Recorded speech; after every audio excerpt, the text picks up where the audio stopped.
Salut mes Nakama, c'est le Doc, j'espère que vous allez bien. Bienvenue pour cette critique analyse.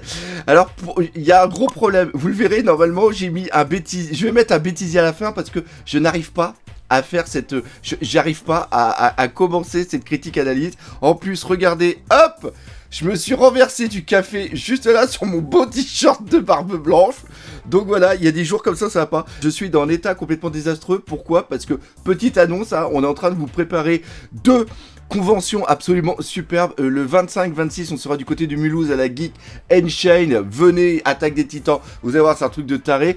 On sera avec Flippies et on fera aussi une conférence. Et on sera présent aussi la semaine suivante, le 1, 2, 3, à la Japan Tour. Donc n'hésitez pas à venir, il y aura des conférences, il y aura une expo Attaque des Titans. Enfin, il y aura plein de trucs de taré. Donc, on est en train de tout préparer. Vous voyez, il y a tout qui est là. Là, vous voyez, il y a des storyboards parce qu'on est en train de préparer un truc absolument de taré. Mais pour autre chose, je peux pas en parler.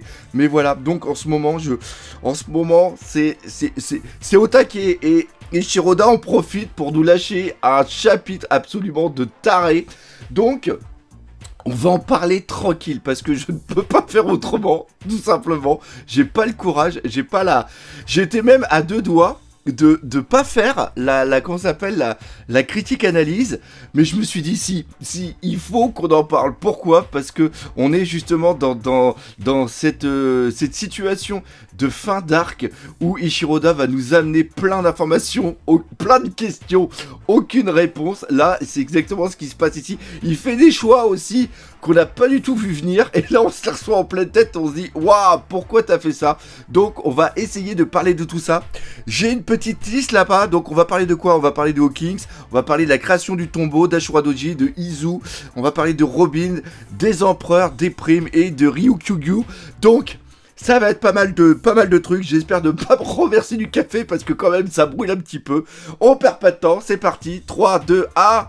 Bah let's go. Alors déjà j'ai oublié de le dire, mais il va y avoir quoi ? Il va y avoir à la fin de la vidéo le résultat du concours de la semaine dernière avec les lithographies à gagner faites par Ifistude sur l'univers de Pokémon. Il y a 3 gagnants, donc restez bien jusqu'à la fin de la vidéo. Justement, en parlant de 3, on va commencer cette vidéo par quoi ? Par parler des 3 morts qu'il y a dans One Piece. Oui, des morts dans One Piece, pas dans un flashback, c'est complètement fou. 3 morts, oui et non. 2 à 100%. Et la dernière à 99%. On va parler de qui ? On va parler de Ashura Doji, on va parler de Izu, juste là, et on va parler de Hawkins. Pour Izu et Ashura Doji, on savait qu'il y avait quelque chose qui allait pas. Pourquoi ? Parce que lors du précédent chapitre, quand il y a le fourreau rouge qui viennent derrière le Shogun, Momonosuke, on voit qu'il en manque. Et dans ma tête, je m'étais dit, et je ne suis pas le seul à l'avoir dit, c'est sûrement parce qu'ils sont super blessés et ne pouvaient pas marcher. Même si, bien sûr, au préalable, on avait quand même Kinemon et Ashura Doji, non, et Okiku, qui étaient portés par Usopp, et après, qui peuvent remarcher. C'est vrai que sur ce coup-là, c'était un petit peu moyen. Les blessures qu'avaient Izu et Ashura Doji n'étaient pas des blessures qu'on peut imaginer qui étaient mortelles. Pourquoi ? Parce que Ashura Doji, eh bien, c'était une bombe. Même s'il était blessé avant, c'était une bombe. Et dans One Piece, on ne meurt pas d'une bombe. Pell, par exemple. Bon, c'est vrai qu'il y avait Pedro. Mais Pedro, en un sens, on se doutait qu'il était mort parce que c'était quelqu'un qui était dans un stade final par rapport à l'espérance de vie qu'il avait perdue, etc., etc. Et il y avait un énorme sacrifice et l'explosion avait été assez gargantuesque. Et quand on voit Perospero dans l'état où il était juste après l'explosion, on se dit ok, normalement Pedro il est mort. Mais après il y avait toujours le truc de Pell qui reste un petit peu dans l'esprit. Non, sauf que presque 20 ans plus tard, Ishiroda nous dit oui, on peut mourir d'une bombe. Et Ashura Doji, bah il est mort. Et d'un autre côté, on a aussi Izu qui est mort. Et là, Izu, il combat contre le CP0. Il y a Jess Drake qui s'est quand même pris pas mal d'attaques et qui lui est toujours vivant. Et Izu, c'est quand même un des lieutenants de Barbe Blanche, qui est quand même censé avoir une énorme puissance. Il vient juste de revenir au niveau des fourreaux rouges. Il vient de retrouver son frère. Ishiroda peut pas le faire mourir. Il peut... C'est horrible. C'est horrible pour Okiku. Et c'est horrible pour tout ce qu'il a... Comment ça s'appelle ? Tout ce qu'il a fait. ou tout ce qu'il a non fait justement, c'est-à-dire qu'il n'a pas été présent lors de la mort de Oden, donc il a peut-être quelque chose à se racheter, et c'est peut-être justement ça que j'avais pas vu. Eh oui, je ne l'avais pas vu et on me l'a mis dans un commentaire, et j'avoue que oui, là les morts prennent tout leur sens. Pourquoi ? Parce que ceux qui sont morts, c'est ceux qui à un moment se sont détournés de Oden pour X raisons. On a justement Izu qui préfère rester avec Barbe Blanche, et Ashura Doji, quand Oden est mort, décide de redevenir le vagabond, le brigand qu'il était. Et en un sens, d'un point de vue samouraï, la loyauté va au-delà de sa vie, et donc ils se sont sacrifiés pour racheter le manque de loyauté qu'ils ont eu à un moment, le choix qu'ils ont fait envers leur shogun Oden. Et c'est ça qui est génial, parce que on va arriver sur l'autre chose, c'est le tombeau. La mise en place à travers la bouche de Kinemon du tombeau montre qu'il y a eu des morts au niveau de Wano Kuni. Peut-être pas les morts que nous aurions voulu, comme celle pour moi de Kinemon. Pourquoi ? J'ai fait une petite parenthèse sur le cas Kinemon. Kinemon, on le connaît depuis Punk Hazard. Et c'est pas le meilleur des personnages. Mais quand on a pensé qu'il était mort avec un sacrifice qui était absolument incroyable, quand même à un moment il est dans les bras de Luffy, et que tu vois toute sa détresse, tu t'aperçois que tout le travail qu'a fait Shiroda sur plusieurs années dans la construction du personnage de Kinemon a fait que on s'est attaché à ce personnage. Pourquoi ? Parce que c'est un personnage qui est con, mais surtout c'est un personnage qui est humain. On ne peut pas lui enlever les sentiments qu'il a envers les autres. Cette abnégation, cette représentation de ce qu'est le shogun. Si il était mort, il y aurait eu sa tombe à côté justement de Oden, et son sacrifice aurait eu une symbolique absolument incroyable. Ça aurait été un sacrifice noble qui aurait amené quelque chose. Il aurait été vénéré. Sa place à côté d'Oden comme ça aurait été magnifique. Sauf que là, il est encore vivant, et même il est presque à se dire que normalement, il ne devrait pas être là. C'est une sorte d'échec pour lui d'être encore en vie alors que des amis à lui sont morts. Au fond, lui, il pense que c'est lui qui aurait dû partir. La mort de Izu et la mort de Ashura Doji, comme je l'ai dit, prennent leur sens par le fait que ils ont été, à un moment, ils ont trahi un petit peu la pensée de leur shogun Oden. Et c'est vrai que elle vient peut-être pas elle nous a pas moi personnellement j'ai pas versé des larmes. Est-ce que vous avez versé des larmes?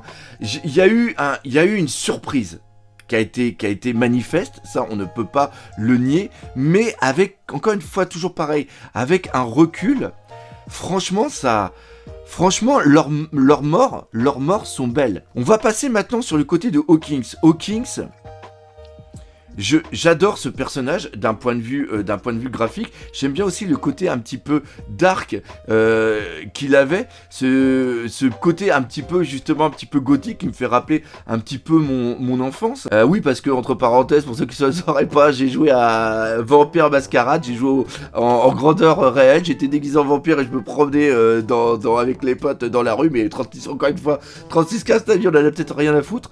Hawkins, sa mort, encore une fois, elle, une fois que tu la comprends, elle est superbe. C'est-à-dire que Hawkins a trahi une fois les personnes avec qui il était. Il s'agit de Kid et de Killer. Et à un moment, quand il tire les cartes, juste avant qu'il y ait cette bataille finale au niveau d'Onigashima, il voit qu'il y a une personne qui lui reste plus qui a seulement que 1% de chance de vivre. Et là, on se dit, c'est Luffy, c'est le 1% traditionnel, mais comme c'est le héros du shonen, eh bien c'est 1%, c'est pour nous montrer que justement il va survivre. Et non, là on apprend que c'est lui qui voit face à ses cartes que c'est lui qui lui reste qu'un seul pourcent de chance de vivre. Il voit la défaite de Kaido, mais même si sûrement il a plus de chances de survivre si il quitte Kaido, sa fierté de pirate, et c'est ça qui est beau. C'est sa fierté de pirate. Ichiro Oda, il a encore ça en tête, la fierté d'un pirate. C'est-à-dire qu'il a déjà trahi une fois, il ne va pas trahir deux fois. Quelle face il aurait eu si il avait quitté Kaido et il avait combattu à côté de Kid et de Law. Et le combat qu'il fait, Kid, Law et aussi Killer, et le combat qu'il fait justement contre Killer prend une autre tournure. Sa mort, eh bien, elle est sublimée parce que on voit l'adversité de la personne. Tu vois, il est pas comme un Barbe Noire qui vient supplier Barbe Blanche justement avant de mourir. Non, père, ne me tue pas. Non, lui, il va jusqu'au bout. Il a été en tant que pirate, il a fait des choix qui ont été dictés par ses cartes. Et justement, à la fin, malgré ce que lui disent les cartes, il va à l'encontre de tout ce qu'il a fait avant. Les choix qui ont été dictés par les cartes, eh bien à la fin il dit non, même si les cartes me disent ça, eh bien je vais quand même jouer ces 1% parce que je suis fier. Parce que je ne suis pas un lâche, contrairement à ce Apu qui lui va dans tous les sens. C'est cette fin où tu le vois contre le mur et il tombe. Il a une mort, il a une mort qui est digne. Et ça, nom de Dieu. Là, vous voyez, rien qu'à en parler, j'en ai la chair de poule. Franchement, je trouve que même que c'est pas une mort dans un sacrifice. Il a pas sacrifié sa vie pour aider les autres. Mais il a été fidèle à lui-même à la fin. Et ça, c'est magnifique. On va parler tout de suite des primes et des empereurs. Alors, ce qu'il faut bien comprendre, c'est que après que Hawkins, qu'on ait eu les pages avec Hawkins qui est mort, il y a 7 jours qui se passent. Et là, on a Apu qui donne le journal et les informations obligatoirement ont fuité. Il y a peut-être eu à Wano Kuni des mecs qui font partie de l'organisation de Morgan, c'est-à-dire le journaliste qui a des infos et qui a des yeux partout, et il a peut-être vu une partie du combat et c'est à travers lui qu'il va y avoir peut-être les nouveaux empereurs. Parce qu'il faut bien faire la distinction entre primes qui sont données par le gouvernement mondial et les empereurs. C'est pas le gouvernement mondial qui dit je vous désigne comme empereur. Les empereurs sont presque autoproclamés par ce qu'ils ont fait. C'est-à-dire que on va prendre l'exemple de Barbe Noire. Barbe Noire est devenu un empereur parce qu'il est hyper puissant, parce qu'il a tué Barbe Blanche, qu'il a récupéré les territoires normalement de Barbe Blanche, enfin quelques-uns, hein, parce qu'on voit que d'autres territoires ont été pris après par Big Mom. Il s'agit de l'île des Hommes Poissons. Et qu'est-ce qu'il a fait d'autre aussi? Il a combattu et il a détruit le reste de l'équipage de Barbe Blanche.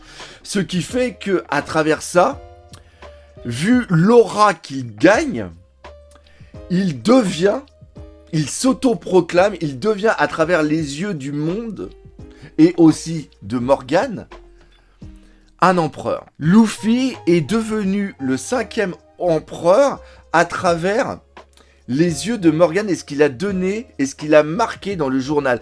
Et les gens lisent les journaux et donc vont aussi, en un sens, accepter l'idée qu'il y ait un nouvel empereur qui soit Luffy. En plus, Luffy suit à peu près le même chemin que Barbe Noire, c'est-à-dire que là, il a vaincu des empereurs, c'est sûrement l'information qui va être donnée. Il a une flotte, il récupère des territoires, parce qu'il ne faut pas oublier que justement le territoire de l'île des Hommes Poissons, eh bien il met son Jolly Roger et il dit maintenant que ce territoire m'appartient, et aux yeux du monde, il a sauvé des pays, il y en a qui le savent, comme par exemple l'île des Hommes Poissons et aussi Dressrosa, mais à travers les yeux du monde, il y a l'information que sa prime est énorme, qu'il a combattu le gouvernement mondial, qu'il s'est passé des choses au niveau de Marineford. Il y a toute une aura qui est en train de se construire autour de Luffy qui fait que il est un empereur. Cependant, qui, après, a cette aura pour être un empereur? Est-ce que Law et Kid peuvent devenir des empereurs? Peut-être, parce que même si on ne sait pas ce qui s'est passé pendant 2 ans, peut-être qu'on sait que la prime justement de Kid a énormément augmenté, parce qu'il paraît qu'il a fait des massacres, peut-être qu'il a gagné des territoires. Il n'a pas l'air d'avoir de flotte, mais il y a des... Si, il avait quand même une flotte, parce qu'on le voit justement, quand une partie de ces bateaux ont été détruits par la chute de Kaido, je vous prie de m'excuser. Et est-ce que justement, à travers les informations qui vont être données, parce qu'il y aurait un truc qui serait complètement fou, c'est-à-dire que, imaginons qu'il y ait quelqu'un qui appartienne à Morgan, qui a vu le combat entre Law et Kid contre Big Mom, ils vont se dire, ok, le coup final un petit peu a été donné par justement Kid, et Kid demande des trucs, donne presque des ordres à Law pour qu'il fasse des trucs pour que le coup final soit donné par Kid. Et donc, à travers les yeux de la personne peut-être qui est sous les ordres de Morgan, un journaliste, il prend que, et ça serait complètement dingue parce que ça serait un putain de troll, c'est-à-dire que ça soit marqué Kid, nouvel empereur, parce qu'il a destitué Big Mom, et en plus, il a un ancien Shichibukai, Law, sous ses ordres. Donc, imaginez la puissance que ça donnerait à Kid. Donc, il y a toute une chose qui serait comme ça, et l'autre chose qui pourrait être fait au niveau des empereurs, c'est tout simplement que ça soit Baggy. Baggy empereur, et Shiroda est tellement capable de nous le foutre. Encore une fois, il serait empereur non pas sur sa puissance, mais il serait empereur sur un quiproquo. Et comme je l'avais dit il y a très très très longtemps, je crois que j'avais dit sur une conférence, et j'avais dit aussi dans un live, comment il s'appelle? Baggy va devenir empereur au moment où le titre d'empereur n'existera plus. C'est-à-dire que là, il s'est peut-être passé des trucs, et on en parlera plus tard, pendant ces 7 jours, qui vont faire que Luffy va attaquer le gouvernement mondial, va le détruire, et va rétablir une sorte d'équilibre au niveau du monde, où les empereurs n'auront plus d'existence valable. C'est-à-dire que, juste, c'est ce qui arrive un petit peu aussi au niveau des Shichibukai. Il est devenu Shichibukai, il en a profité pendant 2 ans, Baggy, sauf que les Shichibukai ont été destitués. Et ça, on va peut-être avoir aussi des infos par rapport aux 7 jours qui se sont passés. On a vu cette partie, justement, des empereurs qui sont autoproclamés ou annoncés à travers un journal, mais d'un autre côté, on a les primes, et les primes, elles, sont données par le gouvernement mondial, et donc le gouvernement mondial, il était présent à travers les yeux du CP0. Et donc, les primes vont être obligatoirement menées sur Kid, sur Law, sur Luffy, sur l'équipage des Mugiwara, sur peut-être aussi, pourquoi pas, des samouraïs, sur Marco. Enfin, il y a des choses qui peuvent être amenées au niveau des primes. Alors, on va pas faire une spéculation. C'est sûr qu'ils vont atteindre le milliard, et peut-être même plusieurs milliards, vu que en un sens, ils vont avoir des statures peut-être au niveau des empereurs. Donc, on va pas jouer la spéculation pour trouver le chiffre exact. Mais c'est sûr que quand on va les avoir, et j'espère qu'on va les avoir la semaine prochaine, parce que la semaine prochaine c'est le dernier chapitre, après il y a une pub, non, il y a une pause, donc il y a toute cette hype que Ichiroda arrive encore une fois à nous mettre en place. Et là on arrive justement sur l'autre élément, c'est-à-dire ces 7 jours. On a le gouvernement mondial qui annonce que Robin doit absolument être prise. On ne trouve pas Robin, et Ichiroda nous a pas dessiné Robin. Donc il nous fout un stress absolument incroyable. Mais la chose qui est sûre, c'est que Robin n'a pas été prise par le CP0. Pourquoi? Parce qu'il y a 7 jours de passé, et si Robin avait été pris par le CP0, si elle n'était pas présente pendant 7 jours, je pense pas que les Mugiwara auraient fait la fête. Elle est tout simplement en train d'étudier les poneglyphes. Elle est peut-être en train de lire le journal d'Oden qui est resté, et il y a peut-être plein d'informations, parce que c'est ici qu'ont été créés les poneglyphes. Donc elle a sûrement plein d'informations qu'elle est en train de compiler, qu'elle est en train de s'intéresser. Elle est peut-être en train de parler avec différents villageois pour apprendre un petit peu les différentes mythologies. Donc elle est dans son mode archéologie. Et par contre, c'est peut-être ça qui va poser le problème. C'est-à-dire que elle est seule dans son coin en train de faire ses recherches. Et là, il y a quelqu'un qui est en train d'arriver. Qui est Ryukyu. Et lui, par contre, est peut-être là pour prendre Robin et partir avec. Et c'est là où ça peut être dangereux. Parce que même si Robin est plus forte, même si elle est avec d'autres personnes, eh bien, face à cet amiral qui est venu tout seul en volant avec une fleur sur le dos, donc on peut imaginer qu'il est un fruit qui soit lié justement aux plantes, d'où la théorie qu'il y avait eu très très longtemps de la photosynthèse, c'est pour ça qu'il n'a pas besoin de manger. Ce qui est important, c'est que si Ichiroda ne monte pas Robin, c'est parce qu'il veut indiquer qu'elle est seule d'un côté dans ses recherches et que l'amiral est là pour justement la prendre et partir avec. Et après, on arrivera sur cette information, ce fait que le prochain arc va être la libération de Robin. Et on arrive encore une fois sur un parallèle. Alors, s'il y a ça, ça va être quand même hyper dangereux de remettre un arc de la libération de Robin. Sauf si elle est amenée directement à Marijoa. Et là, on peut arriver sur un truc de complètement taré. Pourquoi ? Parce qu'il y a 7 jours qui sont passés. Et on avait eu une information lors de la précédente rêverie. C'est que les rêvos ont été capturés et qu'il y a Sabo qui a été capturé.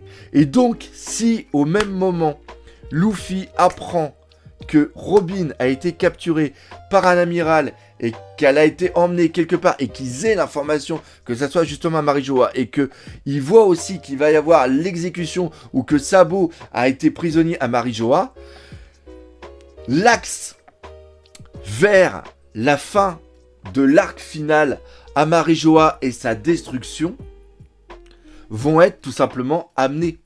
Mais à partir de là, qu'en est-il de trouver le One Piece, d'aller à Raftel, d'aller à Loftel, le Rio Poneglyph et toutes les autres choses. C'est-à-dire que là, il y a plusieurs chemins qui s'offrent à nous. Quid de Elbaf?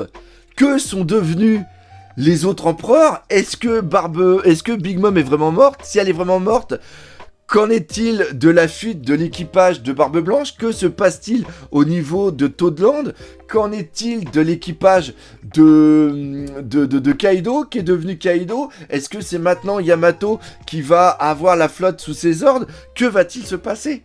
On est dans une expectative qui est absolument dingue. Et on arrive dans, c'est ce que j'expliquais en début de vidéo, dans le meilleur de One Piece. C'est-à-dire ça va partir absolument dans tous les sens. Et on voit d'ailleurs comment la toile s'est affolée au sujet de justement ce chapitre 1052.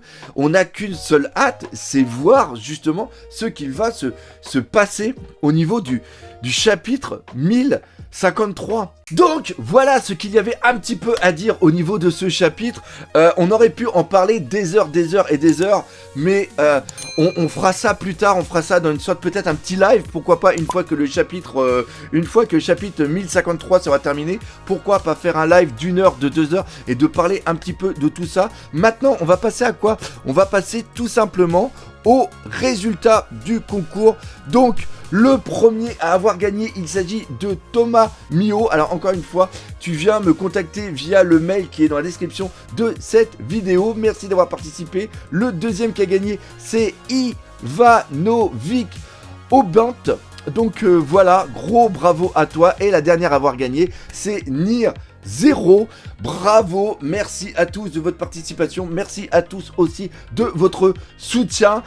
Encore une fois, je vous prie d'excuser un petit peu comment a été cette vidéo, mais en ce moment, je vous jure que la fatigue est vraiment présente. Encore une fois, merci de votre soutien. Si vous avez aimé cette vidéo, n'hésitez pas à la partager par les autour de vous, laissez des commentaires, mais surtout, on n'oublie pas le principal, One Piece, c'est la vie. Allez, salut! Menakama. Bon, on va y aller tranquille. 3, 2, 1. Salut mes Nakamas, c'est le Doc, j'espère que vous allez bien. Bienvenue pour cette critique analyse, correction live, je sais pas du tout. C'est le bordel sur mon bureau. Plein de questions, encore une fois, et j'ai pas la patate. Oh, j'ai pas la patate. Bien, bienvenue pour la réaction live de ce... Non, la critique analyse, mon con. 3, 2, 1. Salut mes Nakamas, c'est le Doc, j'espère que vous allez bien. Bienvenue pour la réaction live. Mais non, 2 fois. Oh, ça commence mal. 3, 2, 1. 3, 2, 1, putain. Oh là là là là, que ça va être difficile. Oui, on va recommencer, On est dans l'entre-deux arcs. C'est ce qui se passe et c'est ce qui est nul. Oh putain de... qui a rempli quand même une partie de ses promesses, mais qui a pas rempli tout ce qui a pas coché toutes les cases un petit peu partout, beaucoup trop de hype, ou que j'ai du mal, on arrive dans cette partie entre les deux tours, carrément, hein, je suis parti dans les législatives, il va falloir que j'arrête, mais mon Dieu, c'est horrible, j'arrive pas. Entre les deux tours. N'importe quoi. On va la prendre hyper relax. Je me suis même renversé du café. Voilà. Donc je peux pas changer de t-shirt. Je suis comme une merde. Je suis dégoûté. Voilà. Eh bien, on va prendre cette critique analyse en mode... en mode shield. Comme on dit. Ah, je sais même pas sorti comme ça. Parce que j'arrive pas du tout à me concentrer. Lithographie a gagné, qui était à gagner au niveau de Pokémon. Mais enfin bref, vous voyez ce que je veux dire. Non, il voit pas. Si tu parles comme ça, il va pas voir ce que tu dis, mon con. Mais non, faut que j'arrête. Il faut que j'arrête. On va commencer par quoi? On va commencer par parler de Hawkins. C'est heureusement que je regarde. Hein. Ah, ça arrive pas. On va parler de la mort de Izu, de Ashura Doji et de Hawkins, j'allais dire Mihawk, mais non, pas du tout, non, pas du tout. Alors oui, j'ai complètement oublié de le dire, mais ce soir, putain, mais carrément ce soir, non, à la fin de la vidéo, mon con. On arrive dans j'allais encore dire dans l'autre deux tours. Vous allez voir le bêtisier à la fin. On arrive entre deux arcs. À la fin d'un arc surtout. Mais j'arrive pas, mais aidez-moi, j'arrive pas.